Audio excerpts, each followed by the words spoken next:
हाय beautiful souls, नमस्कार, प्रणाम।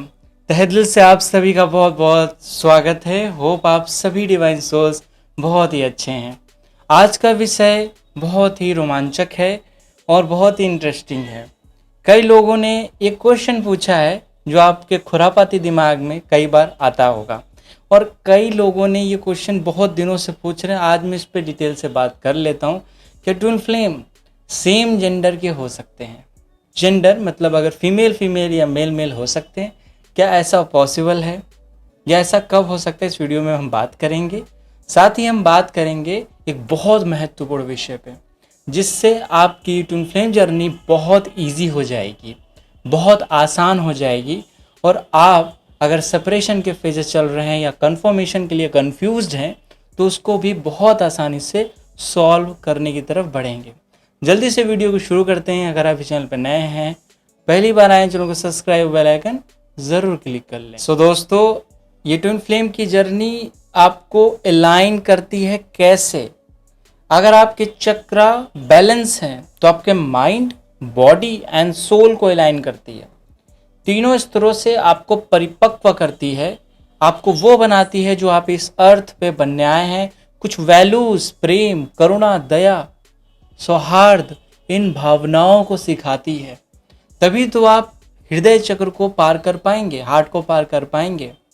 और हर चक्र एक लोक है, एक स्टेज है आपकी, एक माइंडसेट है। उस माइंडसेट को जैसे आप क्रॉस करते हैं तो उसकी अंडरस्टैंडिंग आपको आ जाती है। जीवन में कभी भी इससे रिलेटेड समस्या नहीं आती है। इस पे हम पहले क्वेश्चन पे आ जाते हैं, जो कि बहुत ही रोमांचक है और मैं इसका आंसर बहुत डिटेल से देना चाहता हूँ, जिसमें ये क्वेश्चन दोबारा कभी ना उठे और इसका आंसर आप जान जाएं। देखिए, प्रगति यहाँ पे दो गुणा है, एक शिव और शक्ति, माँ गौरी और शिव महाकाल। उन दोनों के संयुक्त रूप से ही इस विश्व की रचना हुई है, जिसे हम प्रगति और पुरुष का संयुक्त रूप कहते हैं।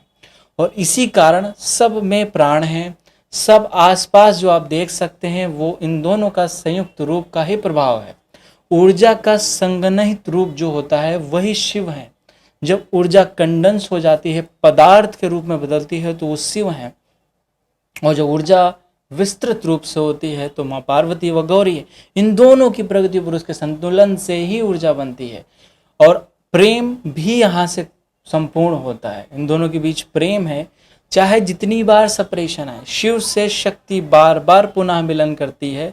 अनेक हजारों जन्मों में शिव शक्ति से मिली हैं और बिछड़ी हैं। और चाहे वो सती हो या सती के पूर्व के जन्म हो, वो बार बार शिव से मिलती हैं और बिछड़ भी जाती हैं। क्योंकि जब तक सती या शक्ति पार्वती मिच्योर स्टेज में नहीं आ जाती या शिव उतने हायर स्टेज पर नहीं आ जाते, तब तक वो स्टेज, वो परिवर्तन और पतन चलता रहता है। और आपकी ये जर्नी इसी तरीके से। अब इस क्वेश्चन आप पे हैं, आ जाते हैं, जिसमें सेम जेंडर की बात पूछी गई है। देखिए, यहाँ पे आप या तो मस्कुलिन हो सकते हैं या फिर फेमिनिन हो सकते हैं बॉडी वाइज। भले आप अगर तीसरे फेज में जाते हैं तो कहीं ना कहीं दोनों ही स्थितियाँ डाउन हैं, ना मस्कुलिन बचे ना ही फेमिनिन बचे, या एक एनर्जी बहुत ज़्यादा मिक्स्ड है, बैलेंस नहीं है। अगर ऐसी स्टेजेस क्रिएट हो रही हैं तो इस फेज में आपको बहुत ज़्यादा कुछ देखने को मिल सकता है। जैसे कि आपकी फेमिनिन एनर्जी बहुत राइज्ड है। अगर एक फीमेल में मस्कुलिन एनर्जी राइज्ड हो जाए और दूसरी फीमेल में फेमिनिन एनर्जी बहुत राइज्ड हो जाए और मस्कुलिन एनर्जी बैलेंस ना हो, तो इस फेज में आपको वो सारा अटैचमेंट फील हो सकता है जो आपके काउंटर पार्ट के साथ फील होता है। कारण इसके एक है, वो है एनर्जी एक्सचेंज। बिकॉज यहाँ पे एनर्जी एक्सचेंज जो होता है, आप लोग जब साथ में रहते हैं तो आपको बहुत कंपैटिबल और बैलेंस महसूस होता है, लाइक अ ट्विन फ्लेम। बिल्कुल उसी की बात। क्योंकि ट्विन फ्लेम का उद्देश्य आपके हृदय को ओपन करना है, आपको कहीं ना कहीं बैलेंस करना है ना। आपके इमोशनल लेवल पे, आपको मेंटल लेवल पे बैलेंस करना है, स्पिरिचुअली और इमोशनली बैलेंस करना है आपको। इसीलिए यहाँ पे आप एक्चुअल में बैलेंस होने लगते हैं। इसी वजह से ये जर्नी आपको लगती है। और सोल का कोई भी आपको, ना वो मेल होती है ना फीमेल होती है, कोई भी फॉर्म नहीं होता, वो फॉर्मलेस है। आप जन्म लेते हैं एक शरीर से दूसरे शरीर, जिसमें आप कभी मेल बनते हैं और कभी फीमेल बनते हैं।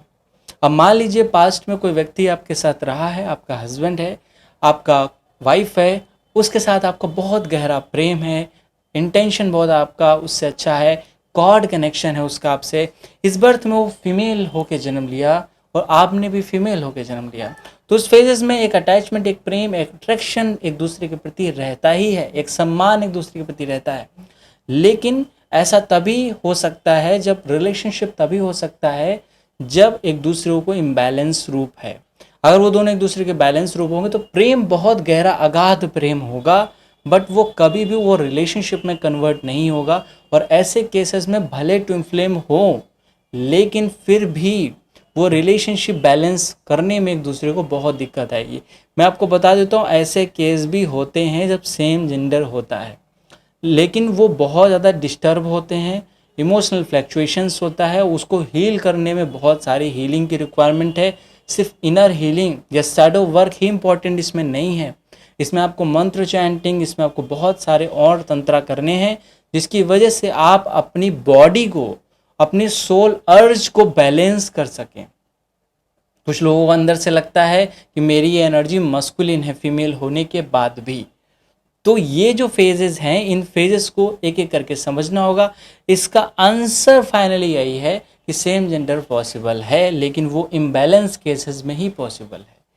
अंततः प्रगति का जो स्वरूप है वो शिव शक्ति के रूप में ही होता है, जहाँ एक तरफ फेमिनिन साइड है, एक तरफ मस्कुलिन साइड है, जैसे आपका लेफ्ट और राइट ब्रेन है, जो कि एक तरफ आर्ट और म्यूजिक को समझता है और एक तरफ आप समझते हैं लॉजिक्स को, कैलकुलेशन को, क्रिटिकल थिंकिंग को। उन्हीं दोनों का संयुक्त रूप ही आपको एक बेहतर इंसान बनाता है, एक संतुलित इंसान बनाता है। अब हम दूसरी स्थिति पे आ जाते हैं, जो कि बहुत खास क्वेश्चन है। इस वीडियो के एंड में भी एक मैं बात करने वाला हूँ, चलिए अभी कर देते हैं। आप लोगों को लिए मैंने एक मेडिटेशन सेंड किया है जो अर्धनारीश्वर रूप का है, जो DMDF बैलेंसिंग है।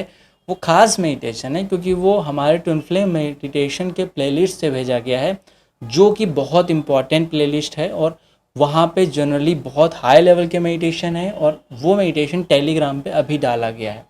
अगर आप उस मेडिटेशन को करना चाहते हैं तो नीचे टेलीग्राम का लिंक भी दिया है, ऐप डाउनलोड करके उस लिंक को ज्वाइन कर सकते हैं, जिससे उस मेडिटेशन को करके, मंत्र चैंटिंग करके अपने लेफ्ट और राइट ब्रेन को बैलेंस कर सकते हैं, जिससे आप बहुत फ़ायदा होगा।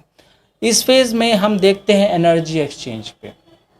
दोस्तों, ये प्रॉब्लम तब क्रिएट होती है जो मैं आपको बताने वाला हूँ, जैसे सेपरेशन गंडो, वो आप एनर्जी एक्सचेंज को ज़रूर ध्यान दीजिए। अगर आपका किसी से भी emotionally, mentally, physically sexual connection रहा है, तो वहाँ से आप एनर्जी को रिसीव कर रहे हो, आप अपनी एनर्जी भी वहाँ भेज रहे हैं एक्चुअली। तो उस फेज़ में आप दूसरे के साथ अगर रिलेशनशिप में आते हैं तो आप किसी दूसरे पर्सन की एनर्जी भी अपने माध्यम से दूसरों को देते हैं। अगर आपने ए से एनर्जी रिसीव की है तो उसे आप सी को भी देते हैं। तो कहीं ना कहीं आप जहाँ से, जिन लोगों से कांटेक्ट में आते हैं, तो वहाँ से एनर्जी रिसीव करके आप दूसरी जगह भी देते हैं, और इससे बनते हैं आपके इमोशंस, इससे आपके बनते हैं कॉर्ड्स, इससे आपके बनते हैं कर्मा। और हम कॉर्ड कटिंग जब मेडिटेशन करते हैं या कॉर्ड कट करते हैं या उससे डिसअटैच होते हैं, उस पर्सन से सिर्फ इमोशनली डिसअटैच होते हैं। हम अपने कर्मा उससे नहीं काट सकते, क्योंकि कहीं ना कहीं हमारे इमोशंस भले ख़त्म हो गए हैं वहाँ पे, लेकिन हमारे जो कर्म है, जो हमने काम किया है उसके साथ, जो हमने कर्म किया है, उन कर्मों का जो प्रतिफल है आपको ज़रूर मिलेगा। अगर आप उससे बचना चाहते हैं, उन एनर्जी से आने से बचना चाहते हैं, तो एक विशेष तरह का मेडिटेशन है जिसे आप कर सकते हैं। जल्दी में वो भी मेडिटेशन आपके पब्लिकली डाल दूंगा, तो उसको ज़रूर करिएगा। और साथ ही आप कॉर्ड कट के साथ अपने पार्टनर की कॉर्ड्स को भी कट करिए, जिससे आपके रिलेशनशिप में कोई दिक्कत नहीं आएगी, बल्कि हेल्दी हो जाएगा। सिर्फ आपको कर्मा काटने हैं आपस में। जो आप लड़ाई झगड़ा करते हैं, जो आप फाइट करते हैं, जो एक दूसरे के साथ द्वेष की भावना, काम, क्रोध, लोभ, मद, मात्सल्य, अहंकार या किसी भी तरह का आपस में ट्यूनिंग अच्छी नहीं है, कंपैटिबिलिटी अच्छी नहीं है, वो फेजेस को दूर करना होता है। अगर आप इस चीज़ को समझ गए बहुत मैच्योरिटी से, अंडरस्टैंडिंग लेवल पे, तो आप अपने सेपरेशन को दूर कर सकते हैं। और यहाँ सेपरेशन होता नहीं है एक्चुअली ट्विन फ्लेम जर्नी में, बस आपको लगता है, प्रतीत होता है, क्योंकि आप अपने ही कमियों को रिफ्लेक्ट कर रहे हैं और अपनी ही कमियों को आप फील कर रहे हैं। तो अब अगर आप अपनी कमियों को एक्सेप्ट कर ले तो आपका रियूनियन हो जाएगा। दोस्तों होप आपको ये वीडियो कहीं ना कहीं हेल्प करे इस जर्नी में और आप आगे बढ़ें। इस वीडियो में दोस्तों यहीं तक, आज का विषय यहीं तक रखते हैं। नेक्स्ट वीडियो में मिलते हैं। अपना ख्याल रखिए, ध्यान रखिए, हमेशा ही मुस्कुराते रहिए। नमस्कार दोस्तों।